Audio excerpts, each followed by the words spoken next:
¿Cómo están? Buenas tardes con todos. Les vamos a pedir que por favor apaguen como siempre sus micrófonos y conforme vamos teniendo los espacios para preguntas, les pedimos que por favor levanten sus manos para poderles habilitar las opciones. Qué gusto tenerles a todos hoy en la tarde con nosotros. Mi nombre es Flavio Carrera, yo soy el coordinador de proyectos del Decanato de Estudiantes y les invitamos a nuestra segunda temporada y nuestro quinto espacio de perspectivas Bienestar Dragón desde varias voces. El día de hoy vamos a tener un e-workshop que lo hemos denominado Cómo manejar mis finanzas de la universidad, que está a cargo de Pablo Pérez. Este espacio está pensado principalmente para hablar de bienestar desde varias perspectivas, aportando al crecimiento y desarrollar es decir, el crecimiento y desarrollo de nuestros dragones y futuros dragones de la USFQ. El día de hoy con un enfoque financiero. Les recordamos que Perspectiva es una iniciativa promovida por el Decanato de Estudiantes en conjunto al gobierno estudiantil de la USFQ. Y de esta forma quiero dar paso a mi coanfitriona de la tarde. Hola, Dome, ¿cómo estás? Hola Flavio, ¿todo bien? Perdón. Mi nombre es Doménica y soy integrante de la Comisión de Bienestar del Gobierno Estudiantil. Perspectivas Bienestar Dragón desde varias voces forman parte del proyecto de Bienestar Dragón y el objetivo principal es promover un espacio de conocimiento, discusión y preguntas dedicadas a dragones buscando maximizar su experiencia. Qué gusto igual tenerte conmigo, Dome, hoy. Le recordamos que este espacio está siendo grabado y está sujeto al Código de Honor y Convivencia de la USFQ, por lo que cualquier conducta ofensiva seguirá el procedimiento establecido en el mismo. Finalmente, es importante agregar que al final de la sesión les vamos a solicitar que nos ayuden llenando una encuesta para conocer sus recomendaciones del espacio del día y generar un registro de las personas que lo asistieron. Sin más que agregar, Dome, te doy paso para presentar a Pablo. Sí, bueno, Pablo Pérez es experto en dirección de entidades financieras, Confederación Española de Cajas de Ahorro y Universidad Complutense. También es especialista en análisis bursátil y gestión de carteras en el Instituto de Estudios Bursátiles. Es maestro en administración de empresas. Es economista de la Pontificia Universidad Católica del Ecuador y de igual forma es profesor de finanzas por el Colegio de Administración y Economía, el CADE de la USFQ. Y sus intereses giran alrededor de la economía, las finanzas, las aplicaciones informáticas en economía y finanzas. Muchísimas gracias por la introducción. Y Pablo, bienvenido. El espacio es tuyo y qué gusto contar con tu presencia el día de hoy. Bueno, muchas gracias, Flavio, y en términos generales también al GOBE. Felicitarles por esta iniciativa y bueno, con todo gusto colaborar con ustedes en yo diría, en este conversatorio que vamos a tener a lo largo de estos minutos sobre este tema que me han pedido que converse con los diferentes asistentes, pues no relacionado esencialmente a lo que es el tema de finanzas personal, finanzas de ustedes, muchachos, estudiantes de la universidad, en esta época tan turbulenta que estamos viviendo desde ya pues un año, exactamente, desde hace un año, en nuestro país y a nivel mundial, consecuencia de lo que es el COVID, ¿sí? Entonces, bueno, pues sin más que esto, yo quisiera comenzar con este conversatorio. Les voy a contar un poquito cómo he visualizado hacer esto. Tengo una presentación relativamente corta para que todos ustedes, jóvenes, tengan una idea clara de cuál es el enfoque que deberían mantener en las finanzas, ¿sí? Estas no son cosas del otro mundo, sino simplemente creo que es el poner en orden lo que ustedes ya hacen en el día a día, ¿sí? Entonces vamos a poner un poco de orden en esas ideas, van a llegar a unas conclusiones súper válidas y creo que lo más importante, lo más valedero para ustedes de esta charla es que tal vez los últimos 30 minutos vamos a responder inquietudes, preguntas que ustedes tengan al respecto. ¿Sí? Entonces, comenzamos así. Yo ya estoy en control, ¿no es cierto? ¿Puedo poner mi presentación?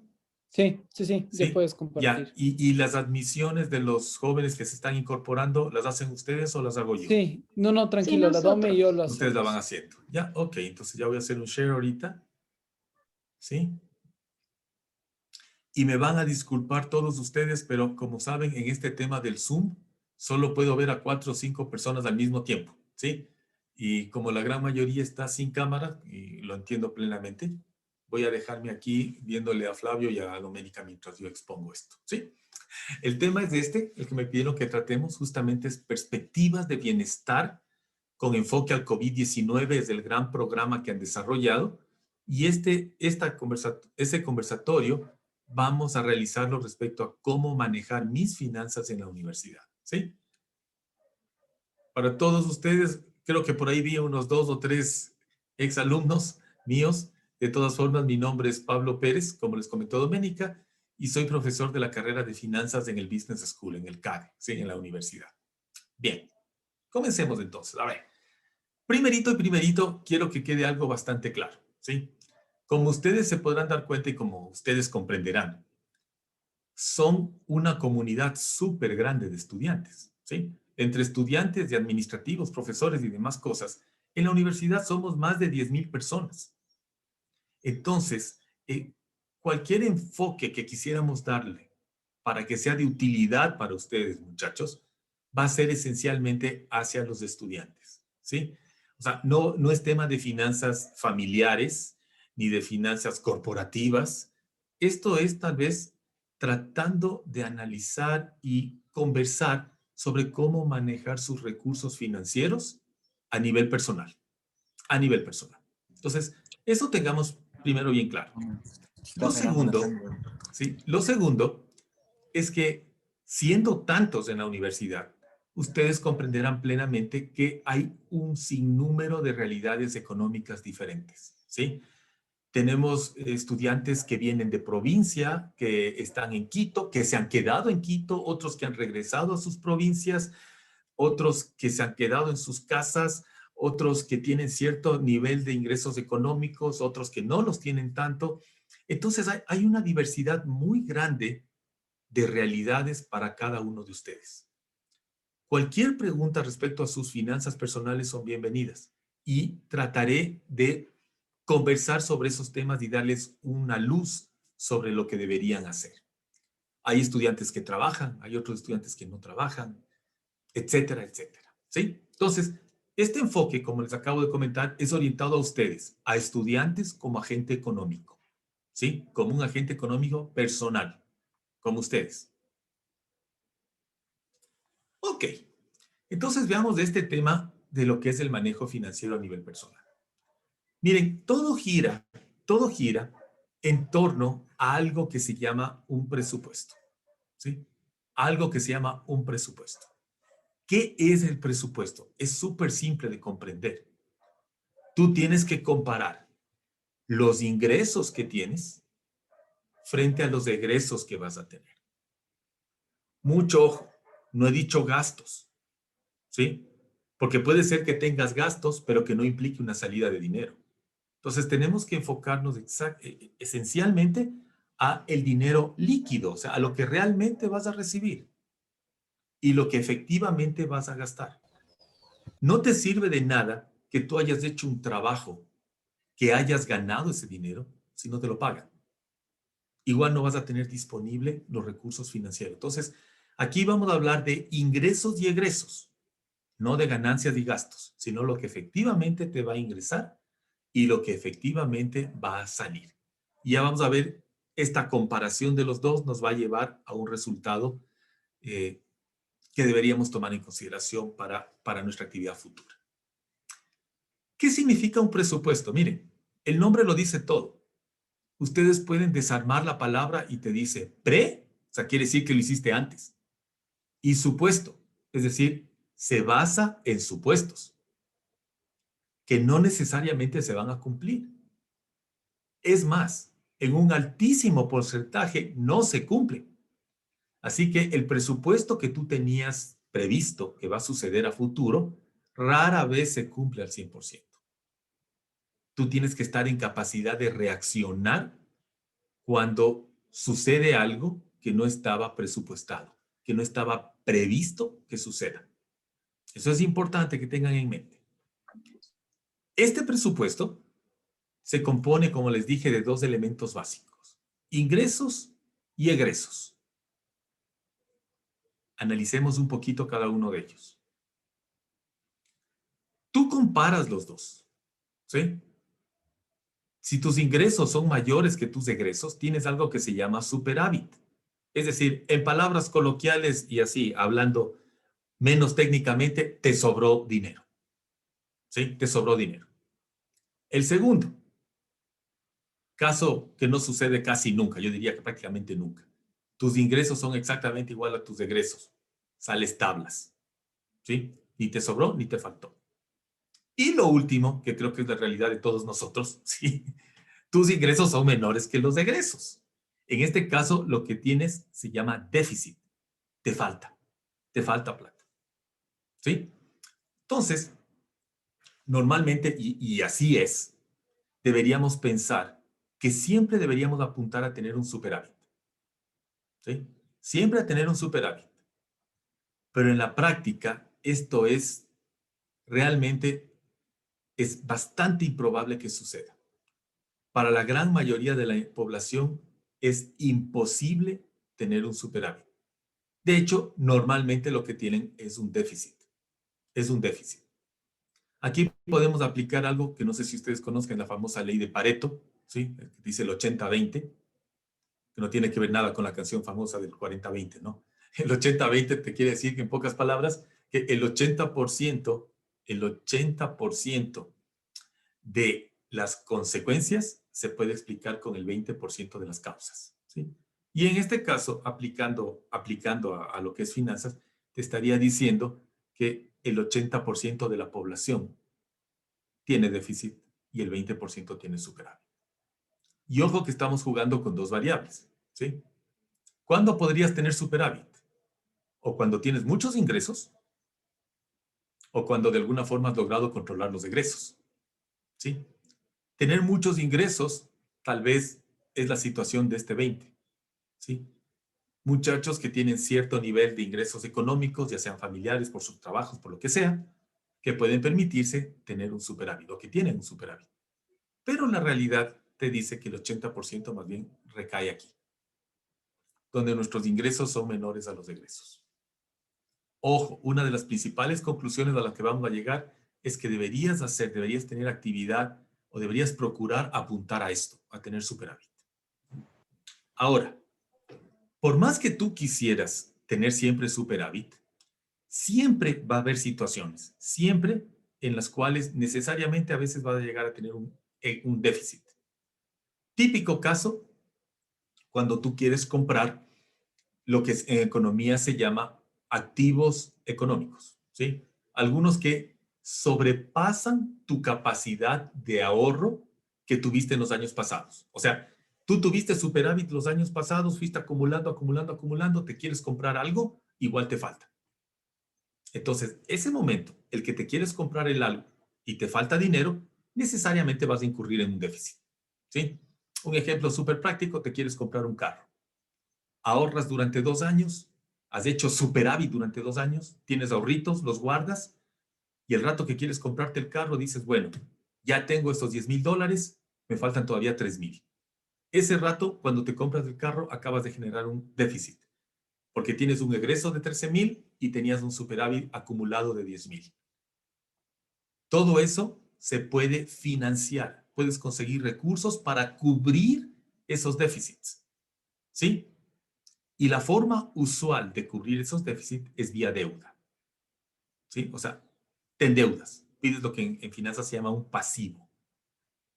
¿Qué significa tener un pasivo? Vean, tener un pasivo no es malo, siempre y cuando lo sepas manejar y sepas para qué lo usas. Tener una deuda para comprarte un carro, si es que el carro te va a generar cierto ingreso o cierto bienestar, no es malo. Simple y llanamente tienes que acordarte siempre que al tener una deuda en el futuro vas a tener que destinar una parte de tus ingresos a pagar esa deuda. Es decir, te estás consumiendo hoy el superávit futuro. Algunas personas en economía le llaman ahorro negativo. ¿Sí? O sea, te estás consumiendo el ahorro futuro. Pero es para utilizar en un bien de capital, en un activo económico hoy día que va a ser explotado. ¿Qué otras cosas te puedes comprar así o necesitas recursos hoy que implican que necesariamente vas a tener un déficit el día de hoy. Comprarte un carro, comprarte una vivienda, la educación, ¿sí? Es también un egreso. Muchos de ustedes seguramente han tomado un pasivo, han tomado una deuda con un banco, con la misma universidad, con la tarjeta de crédito, con quien sea, y están financiando su educación superior. ¿Sí? Estamos en este caso en que hay un déficit. Pero ahora vamos aterrizando un poquito de lo que se trata esta charla. ¿Sí? Hay a lo largo de nuestra vida ciertas coyunturas, ciertos eventos que suceden que te generan unos déficits inesperados. No nos olvidemos, ingresos menos egresos te va a generar un superávit o un déficit. ¿Cómo podrían estas coyunturas de la vida generarte un déficit? ¿Sí? O se te reducen los ingresos por algún motivo, o se te incrementan los egresos por algún motivo. En ambos casos, inesperados. O suceden ambos al mismo tiempo. Y aquí es donde nos hemos enfrentado con lo que ha sucedido a nivel mundial, el famoso COVID. Esta es una de las tantísimas coyunturas que podemos enfrentar. ¿Sí? En todos estos meses, estos últimos meses, todo el mundo ha estado frente a una de estas coyunturas, se llama el COVID SARS-2, ¿sí? Esto nos ha impactado de una manera importante a todos nosotros. Y aquí es muy importante que reconozcamos cuáles son las consecuencias de esta pandemia a nivel personal. ¿Qué nos ha traído esta situación? Y aquí sí tenemos que reconocer algo, ¿sí? No podemos generalizar, porque todas estas coyunturas traen lo que a nivel empresarial se llama ganadores y perdedores. Puede ser que alguien de ustedes me diga, no, pues que a todos nos ha afectado y se nos han reducido los ingresos. Mentira. Tenemos sectores que les ha ido muy bien en esta situación, como lo vamos a ver dentro de un ratito. Pero lo que es importante es que veamos, particularicemos un poquito estas dos situaciones, ¿sí? Cómo nos ha impactado a nivel de ingresos y de los principales egresos que hemos tenido o que han tenido los estudiantes de la universidad, ¿sí? Pero antes de ir a analizar de uno en uno este tema de ingresos y de egresos, solo quiero comenzar a dejarles en su mente algo que nunca deben perder de vista en estas situaciones, ¿sí? Hoy por hoy estamos ante lo que se llama episodios de incertidumbre.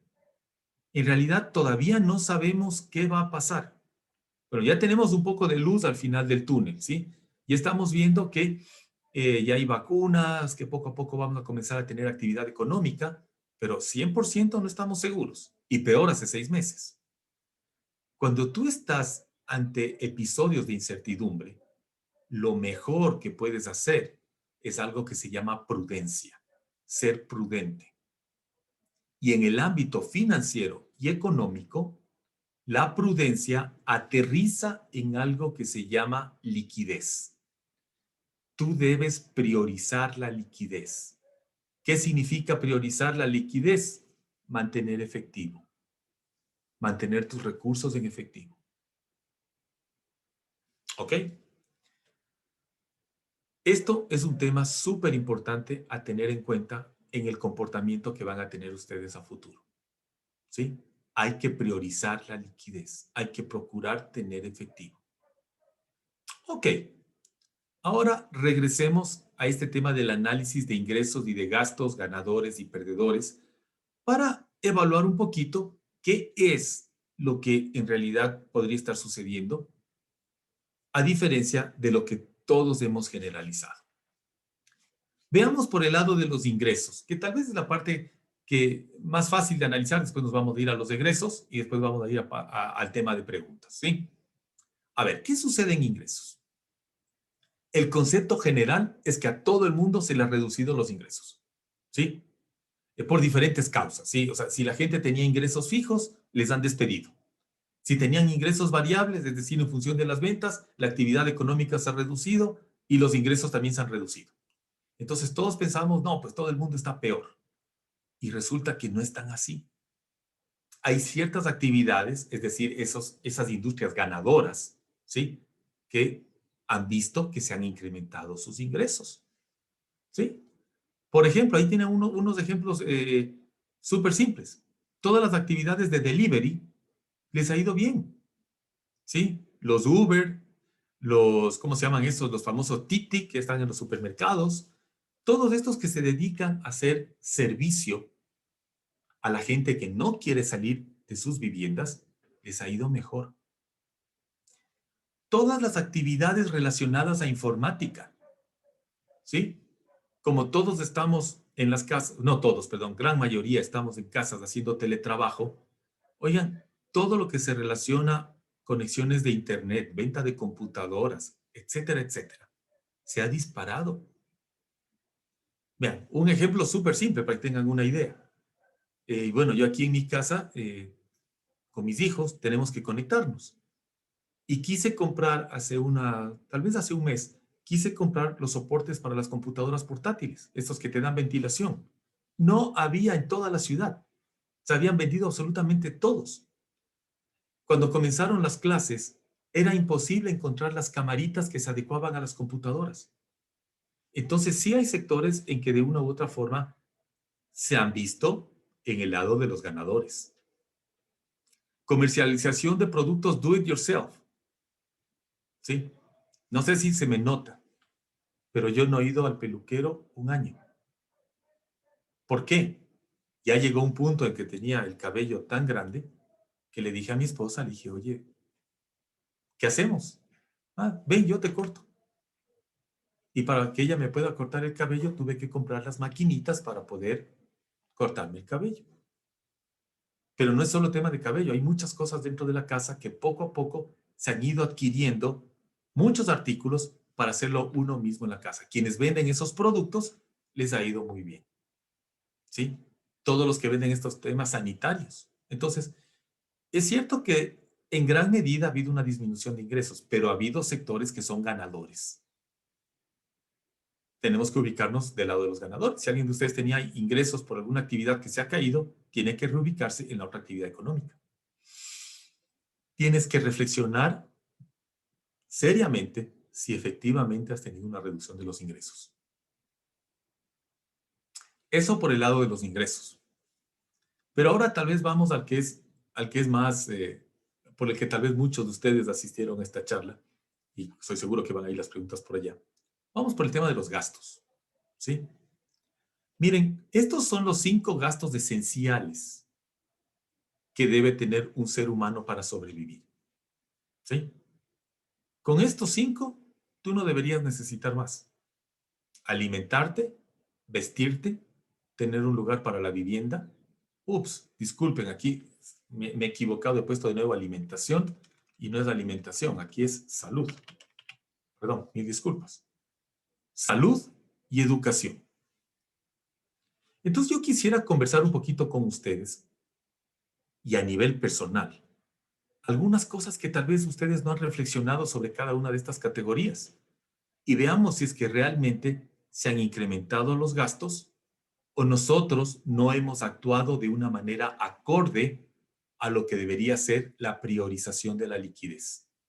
Y estamos destinando esos recursos líquidos a otras actividades que tal vez no lo deberíamos hacer en esta época. ¿Sí? Entonces veamos. Veamos algunos temas en cada uno de ellos. Alimentación. Obviamente, y ojo que lo voy a relacionar mucho con la vida universitaria, para las realidades, las diferentes realidades de muchos de ustedes. Y esto lo puedo extrapolar a mi vida personal, porque yo, al igual que ustedes, pasaba en la universidad 8 o 10 horas al día. ¿Sí? A ver, muchachos, díganme, ¿qué ha pasado con alimentación? Ahora a ustedes los han confinado a sus viviendas. Ahora están en las viviendas. Ya no tienen que comer afuera. Y ustedes saben que alimentarse afuera es caro, porque hay un valor agregado de todos los restaurantes. Ahora te toca comer en la casa. Y en la casa tienes que preparar tú mismo los alimentos. Pero compras la materia prima para la alimentación en los mercados y en los supermercados. O te lo llevan a tu casa. ¿Se acuerdan? Ahí tienen otro delivery. Otro sector ganador. ¿Realmente qué ha sucedido con el tema de egreso de dinero para alimentación? ¿Qué impacto ha tenido el confinamiento en los hábitos alimenticios? Yo estoy seguro que en muchos casos de ustedes, los egresos de dinero para alimentación se deben haber reducido, porque ya no comen afuera, comen en sus casas. ¿Sí? Comen en sus casas. Y algo adicional, este confinamiento muy probablemente ha cambiado sus hábitos alimenticios. Y eso va a traer otro efecto que vamos a ver después en el tema de salud. ¿Sí? Ya no compras hamburguesas. Ahora compras cosas más saludables. Y ya no compras el plato grandote que comprabas en la universidad, sino que preparas lo estrictamente necesario para tu almuerzo. Eso si vives solo. Si vives en familia, como se dice un poco coloquialmente, es cuestión de poner un poco más de agua en la sopa. Entonces, estoy muy seguro que en tema alimentación pudo haber un efecto más bien positivo en el tema de egresos de dinero. Egresos de dinero personales, estudiantiles. Segundo tema, vestido. Pónganse la mano en el corazón. Díganme si en este último año era necesario, ¿verdad? Que no les he dicho que efectivamente han comprado o no han comprado. ¿Realmente fue necesario adquirir prendas de vestir? ¿O con las que tú tenías en tu casa te podías batir? ¿Cuánta ropa compraste? ¿Qué tipo de ropa compraste? Antes, si es que compraste algo, era súper común que compres algo importado o en centros comerciales. Ahora, el tipo de prenda pudo haber cambiado muchísimo. Lo que usas y el desgaste de las prendas se reduce notablemente. Entonces, no hay mucho sentido en que se hayan incrementado gasto o egreso de recursos en el ámbito vestido. Vamos al tercer punto, vivienda. ¿Tienes nuevos gastos en vivienda? ¿Se incrementaron? Estoy seguro que muchos de ustedes, en cambio, se deben haber reducido. Algunos de ustedes que vivían en Quito, siendo de provincia, el rato que les avisaron o ya se implementó las reuniones, las clases virtuales, pudieron haber devuelto los lugares alquilados en la ciudad de Quito y ahora toman las clases desde sus viviendas. Hay un ahorro en el pago de alquiler. Pero ojo, se puede estar contraponiendo en las viviendas familiares en que se pueden haber incrementado el costo de servicios. Capaz que te tocó contratar una conexión de internet mejor. Como hay una persona adicional, capaz que estás gastando más agua. El consumo de luz subió más porque ahora estás conectado muchísimo tiempo con la computadora y con la luz que necesitas. Entonces, así, en el ámbito de vivienda, como puede haber habido algún ahorro, alguna reducción de gastos, de egresos de dinero, por otros lados también se pudo haber incrementado. Entonces hay que saber compaginar las dos. ¿Sí? Hay que saber compaginar las dos. Y aquí hay un tema adicional que tiene que ver un poco más con la economía y que sí me gustaría comentar para que lo tengan en mente y cuando les toque de nuevo regresar a Quito, lo consideren. Esta pandemia, en el fondo, ha traído una recesión a todos los países del mundo. Una recesión quiere decir una menor actividad económica. Y esto impacta notablemente en los precios de los activos.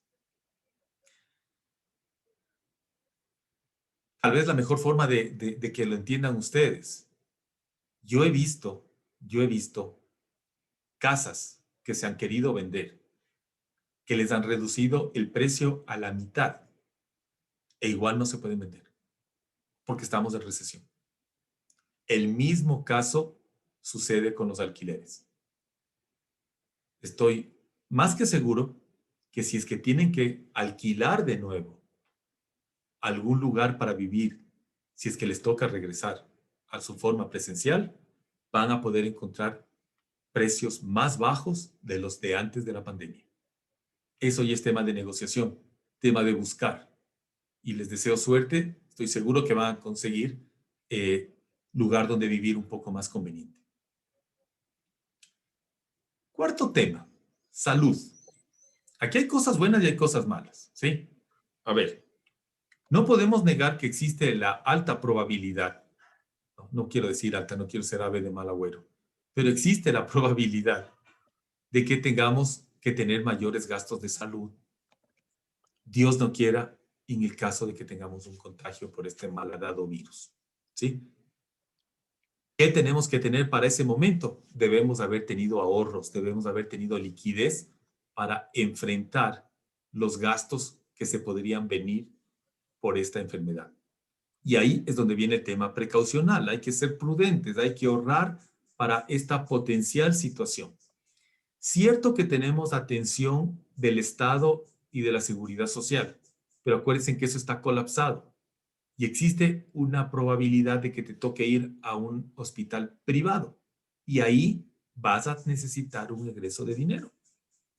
Entonces, si es que no te cuidaste, si es que por cualquier motivo no tuviste las precauciones del caso y lastimosamente te contagias, puede haber potencialmente un egreso de recursos por tema salud. Ahora, miremos la otra parte de la medalla. No consideremos este tema de salud referente al COVID. Pensemos en las otras enfermedades, esas que nos obligaban a hacer un gasto permanente. Gripes. Les invito a ustedes a que recuerden cuántas veces se han enfermado en el último año mientras estaban confinados en sus casas. A mí, gracias a Dios, personalmente, yo normalmente me daba 2 o 3 veces gripe al año. Este año, como prácticamente he salido poco de mi vivienda, ni una. Y eso, en cambio, es una disminución de egresos, de recursos destinados a los temas de salud.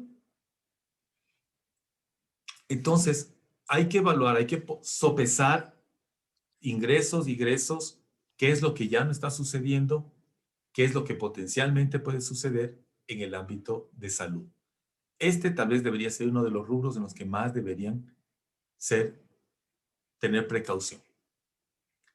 Y el quinto, educación. ¿Cuál es el costo de oportunidad de mantenerse aislado en la vivienda, sin actividad? O sea, te tienes que quedar en la casa. Esa es la recomendación que te dan las autoridades. ¿Qué vas a hacer?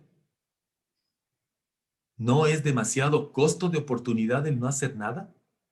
¿No deberías más bien estar aprovechando ese tiempo, perdón, en educación superior? Aprovechando las facilidades que te dan las instituciones de educación superior. Recuerden ustedes que las universidades, la nuestra en particular, les dio muchas facilidades para inscribirse en el verano. Había una reducción de aranceles, creo que te daban hasta 2 por 1 y te dieron muchas facilidades para que te inscribas. ¿No será tal vez el momento de aprovechar eso? Y eso, a la larga, implica un menor egreso de recursos. ¿Sí? Miren, para dar paso ya a las preguntas, porque nos queda poco tiempo. En términos generales, muchachos, ustedes deben aplicar lo que en finanzas se conoce como economía de guerra, ¿sí? Todo orientado a la liquidez, a mantener liquidez y tener una estricta priorización de los egresos de los recursos.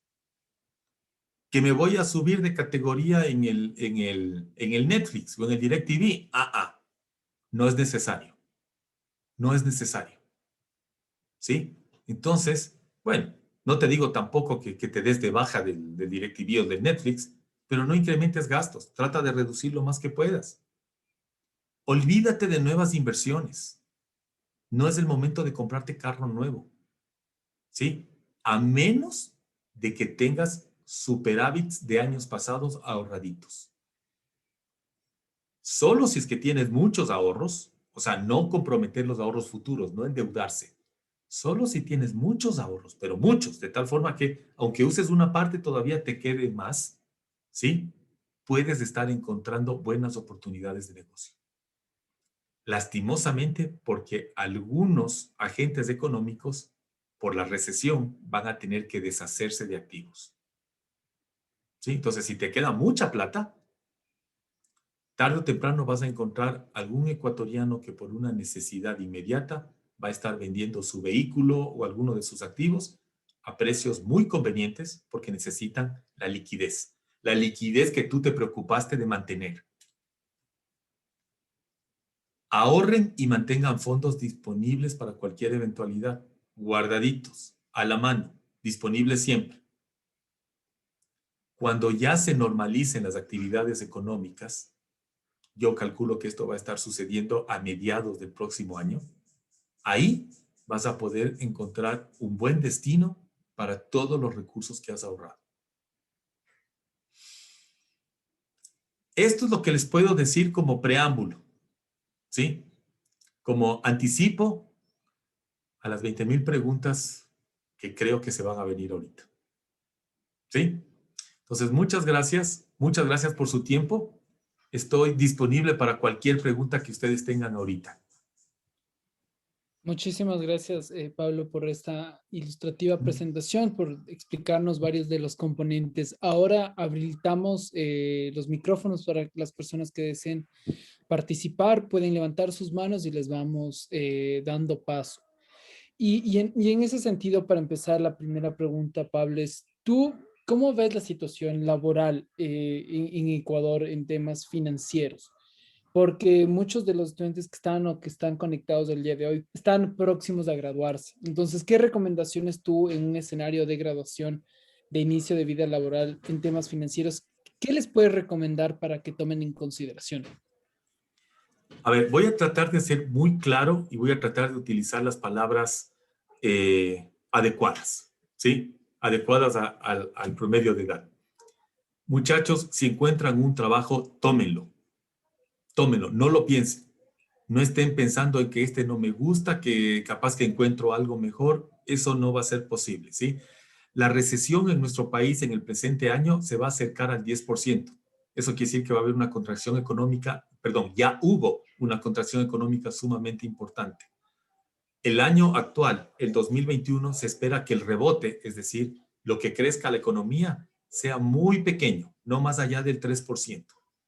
Entonces, esa contracción económica originó que muchas personas hayan sido despedidas y las que se dedicaban a actividades que no son en relación de dependencia, sino más bien actividades comerciales, hayan visto que su actividad económica se reduce mucho. Por eso, si bien ya habían pocas plazas de trabajo, ahora la oferta de trabajo, es decir, ustedes que van a salir a trabajar, a ustedes se les van a adicionar aquellos que fueron despedidos el año pasado. O sea, va a haber una competencia muy grande por los puestos que se estén ofreciendo. Hablando en términos coloquiales, no es el momento de ponerse exquisitos en la elección del trabajo. Si es que les ofrecen algo y pueden conseguirlo, apliquen y gánenlo. Y otro tema que es muy importante ahí, esta es una situación a nivel mundial. O sea, no piensen que, no, es que me voy a Estados Unidos y consigo trabajo. No, la situación en todo el mundo es muy parecida. Lo único que va a suceder es que algunos países se van a recuperar más rápido que otros. Pero a nivel mundial, la contracción en la demanda laboral es importante. Muchísimas Gracias, gracias, Pablo. Pablo. Tenemos otra pregunta que dice que ¿qué tipo de usos o inversiones serían buena idea para nosotros como estudiantes? A ver, ¿qué tipo de inversiones serían buenas para ustedes como estudiantes? Entonces, estoy partiendo del supuesto de que tienen superávit, o sea, de que han logrado hacer ahorros, ¿no es cierto? Si es que puedes hacer inversiones, vas a poder, si es que has tenido superávit, solo ese es el motivo por el cual puedes tener recursos. A ver, la recomendación que yo les hice es que tengan los recursos líquidos, ¿sí? Tengan los recursos líquidos. Aunque me puedan estar colgando las cámaras de la producción, es el momento de ser cautelosos, ¿sí? Ahora es el momento, por ejemplo, de hacer inversiones de tipo bancarias, ¿sí? Y de que sean de corto plazo, es decir, de que puedas recuperar tus recursos de una manera ágil y rápida. No es el momento de estar viendo rentabilidad, es decir, en cuál inversión gano más. Eso lo podrán ver dentro de poco, cuando ya se normalice la situación económica y ustedes puedan estar eligiendo entre diferentes proyectos, ¿sí? Pero por lo pronto hay que orientarse y priorizar la liquidez, es decir, mantener recursos en efectivo. Perfecto. Tenemos una pregunta de Camila que nos dice, ¿qué tan recomendable es invertir en la bolsa en lugar de tener el dinero en el banco? A ver, eh, en la Bolsa de Valores del Ecuador, ¿ya? A ver, para Camila, comentarle dos cosas. En la Bolsa de Valores del Ecuador está muy sesgada hacia lo que son operaciones de pasivos, de deuda. Es decir, hay muy poca oferta de acciones. Hay mucha oferta de bonos. Entonces, si tú vas a la Bolsa de Valores y quieres comprar acciones, te vas a encontrar con unas 5 o 6 empresas que son las que más líquidas. Vas a tener la favorita, que es Supermaxi, la Cementera Nacional, algunos bancos. Eso es lo que te vas a encontrar como oferta de acciones. Pero en cambio, en bonos, es decir, en deuda, en pasivos, vas a tener una oferta muy grande de empresas que han emitido deuda, han emitido pasivos. Bien, ahora, estamos en una época recesiva. Nadie te garantiza que a las empresas les va a ir súper bien. Entonces, indirectamente se ha incrementado un poco el riesgo de mantener inversiones de manera directa en empresas. Por eso es que tal vez en esta época, personalmente es lo que yo considero, es más saludable hacer inversiones en estas empresas, pero a través del banco. ¿Sí? En el proceso de intermediación, tú entregas tus recursos al banco, el banco hace los préstamos a las empresas, pero quien te responde a ti es el banco. Entonces, tienes como un doble escudo, una doble fuente. Si es que no paga la empresa, el banco te tiene que responder. En cambio, si inviertes directamente en las empresas, la situación que hay hoy en el país no te garantiza que a todas las empresas van a tener una situación boyante como para asegurarte que van a pagar, te van a repagar la inversión. ¿Sí? Yo personalmente, hoy por hoy, preferiría al banco. Perfecto. ¿Sí? Tengo una pregunta de Diego que nos dice, ¿qué porcentaje de los ahorros es prudente destinarlo a inversión? De tus ahorros, destinar a inversión, el 100%. O sea, si lograste ahorrar, ¿qué vas a hacer con esos ahorros? Invertirlos hasta que los necesites, pero tienes que invertirlos. Ahora, ¿en qué los inviertes? Ahí tienes diferentes alternativas, como Camila que me decía la bolsa de valores, el banco, o invertir en la compra de una máquina o de una empresa, ¿sí? Pero de lo que tú ahorres, el 100% deberías destinarlo a invertirlo, ya sea una inversión financiera o en el sector real. Ahora, la realidad en el Ecuador es que pocos ecuatorianos logran de sus ingresos lograr un ahorro. Entonces es poco el nivel de ingreso que puede destinarles al ahorro y a la inversión. ¿Qué Perfecto. más? Y Pablo nos pregunta, ¿y qué porcentaje de mis ingresos deberían destinar al ahorro e inversión? Creo que justo respondiste Sí, ahorita efectivamente. O sea, esa pregunta. claro. Entonces, para ilustrar un poquito, ¿no? A ver, una cosa es que tú tengas un ingreso de $1,000 al mes y otra cosa es que tengas un ingreso de $100 al mes. Seguramente la persona que tiene el ingreso de $100 al mes no va a lograr ni siquiera cubrir los consumos que necesita. En cambio, la persona que tiene $1,000 al mes, sí le va a sobrar un poco como para ahorrar. ¿Cuál sería mi reflexión hoy? Sea que sea el nivel de ingreso que tienes, si logras cubrir lo básico que necesitas de egresos, utiliza ese nivel básico. La diferencia, ahórrala. Por lo pronto, ahórrala. Guarda ese excedente y que no te duela guardarlo, porque si no te lo gastas ahora, cuando se racionalice, cuando se normalice la situación económica a nivel mundial, lo vas a tener ahorradito y ahí vas a poder consumir tranquilamente. ¿Sí? Perfecto, Pablo. Hay otras dos preguntas, Pablo. Dime, Nos dicen cómo buscar inversiones fuera del país. ¿cómo buscar inversiones fuera del país? A ver, primero y antes que nada, para quien haya hecho esta pregunta, la forma más fácil es buscar una casa de valores fuera del país. Ellos te van a orientar en eso. O sea, vas a tener que, usted y los millennials y los centennials son campeones en eso, ¿no? En mi época era mucho más difícil encontrar una casa de valores en Estados Unidos que te ayude a comprar acciones, qué sé yo, de la Coca-Cola en Estados Unidos. Ahora los puedes ubicar a través de Internet, ¿sí? Buscas una casa de valores en Estados Unidos. Ellos te piden normalmente que abras una cuenta en Estados Unidos, una cuenta corriente, hagas el traslado de los dólares hacia allá y ellos te ayudan a comprar online, ¿sí? Entonces lo que tienes que buscar es un trader o un broker en Estados Unidos que te ayude a la adquisición de estas inversiones. Ahora, para quien haya hecho esa pregunta, no te olvides que cada vez que sacas un dólar del Ecuador hacia afuera, te cobran el impuesto a la salida de capitales. ¿Sí? Entonces, sacas un dólar, de entrada te toca pagar un impuesto y eso hace que ya se disminuya de manera muy importante la rentabilidad que podrías obtener afuera del país. ¿Sí? Perfecto.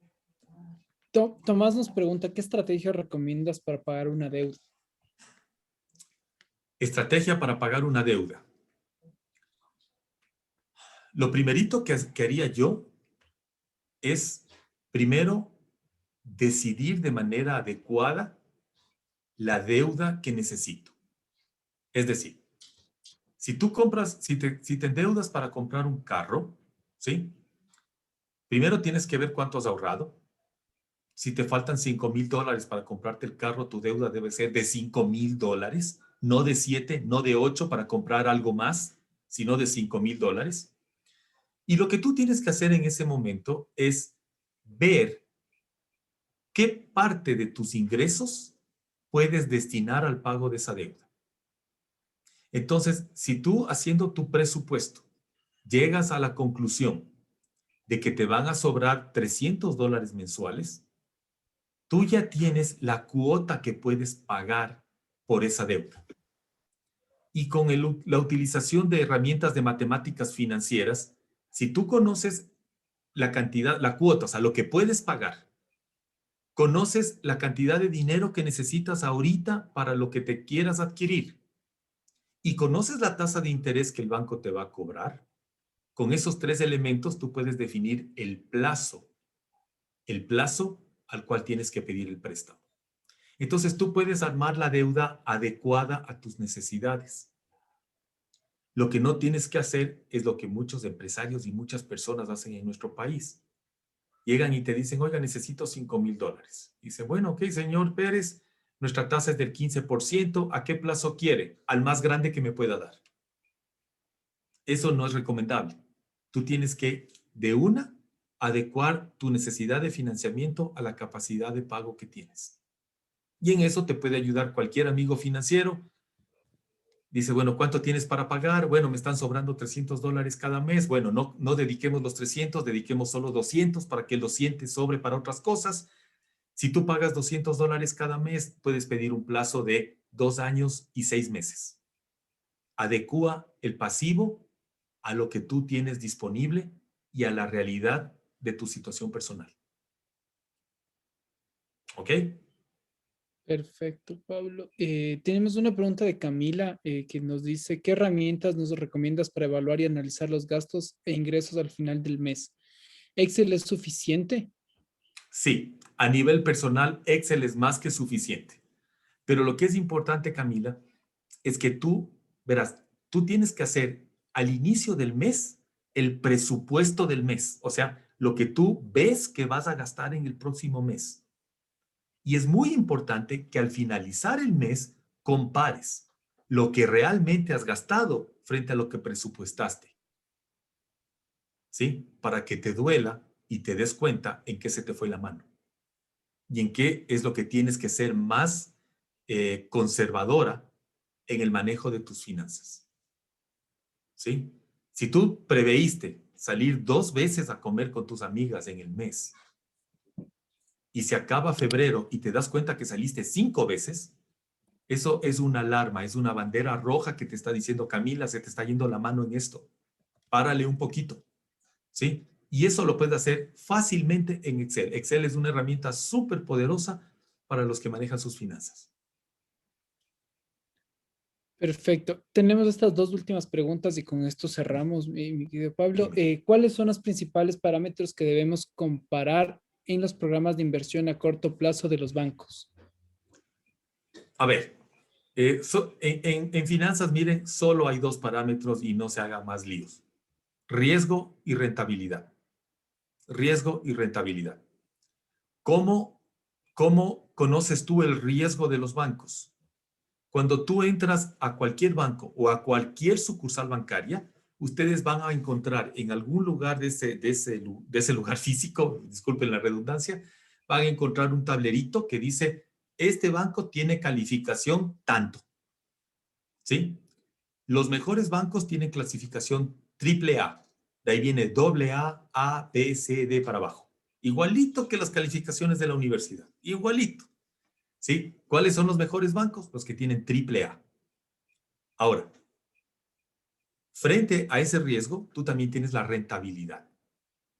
Si tú tienes 2 bancos que tienen la misma calificación de riesgo, es decir, los 2 bancos tienen triple A, ¿cuál vas a elegir? El que te paga la mayor rentabilidad. ¿Sí? Pero mucho ojo, por ejemplo, si tienes esta combinación. Banco triple A te paga el 3%. Banco doble A te paga el 5%. Lo que típicamente hace una persona que no tiene conocimientos básicos de finanzas es decir, al que más me paga. ¿Sí? Al que más me paga. Pero ojo, solo estás viendo una variable, que es la rentabilidad. También tienes que ver la otra, que es el riesgo. Estás teniendo mayor rentabilidad, pero estás tomando mayor riesgo. ¿Sí? Ahora, ¿desde cuándo? A ver, ¿desde qué calificación se considera lo que en finanzas se llama nivel de inversión? Es decir, en lo que tú puedes invertir sin que tengas una mayor preocupación de que al banco le pase algo. Yo diría que desde una triple B, mejor si desde A, no habría problema. O sea, en bancos A, doble A, triple A, tranquilamente. Inclusive hasta alguno triple B. Pero más abajo de eso, estás tomando demasiado riesgo. Esas son las 2 variables. Perfecto. Y las últimas preguntas. Pablo, mencionaste que todo nuestro ahorro debemos tratar, tratar de invertirlo. Sí. Desde un panorama universitario como el nuestro, ¿qué opciones crees que son las mejores pensando en que estamos en incertidumbre de la pandemia? Como les decía hace un rato, o sea, en esta situación actual, mi libretita de ahorros. Hasta yo podría hacer hasta un depósito a un mes plazo. ¿Sí? Pero no más allá de eso. Más bien procuren estar líquidos. Tengan los recursos disponibles ante cualquier eventualidad. Recordemos que no solo tenemos la coyuntura del COVID. Recordemos también que estamos en una coyuntura política. O sea, estamos en plenas elecciones y eso también te trae incertidumbre.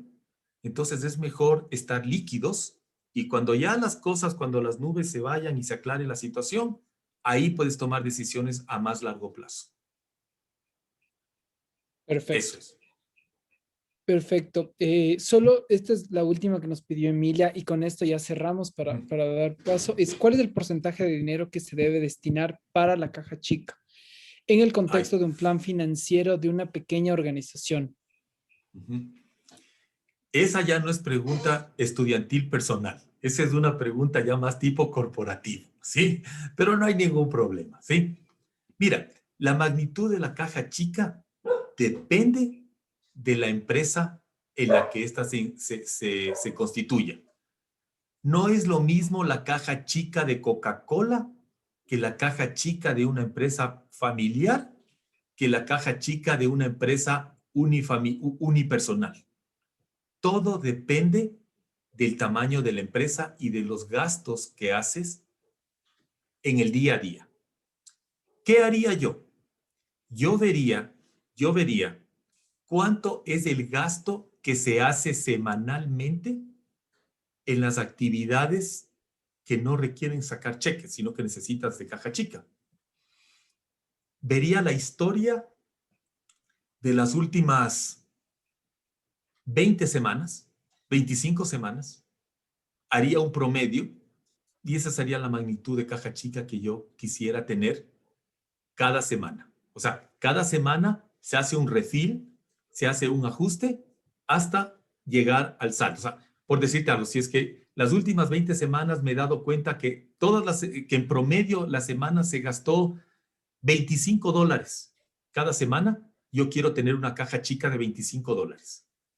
Durante la semana gasto, llega el domingo, veo la caja chica que está en 10, entonces hago un refill de 15 hasta llegar de nuevo a 25. Eso es lo que yo haría. O sea, viendo la historia de cuánto se ha gastado en caja chica. Perfecto. Muchísimas gracias, Muchas gracias. Pablo. Dom. Sí, muchas gracias, Pablo, por tu tiempo. Chicos, no se olviden de llenar la encuesta de satisfacción del talk. Sus sugerencias, dudas y comentarios siempre son importantes para nosotros. Nos vemos en el siguiente espacio, que será el día martes 23 de febrero de 2021 a las 6, junto con Nathan Digby, donde abordaremos meditación y mindfulness. Entonces, ahorita les mando el link. Muchas gracias y felicitaciones por dedicar su tiempo a esto.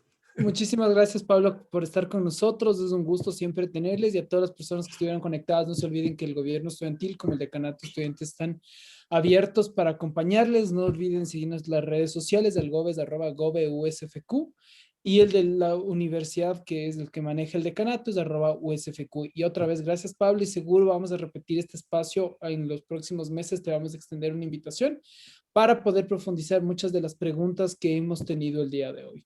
A todos, gracias por venir y que tengan una linda tarde y que se sigan cuidando. Perfecto, que pasen bien.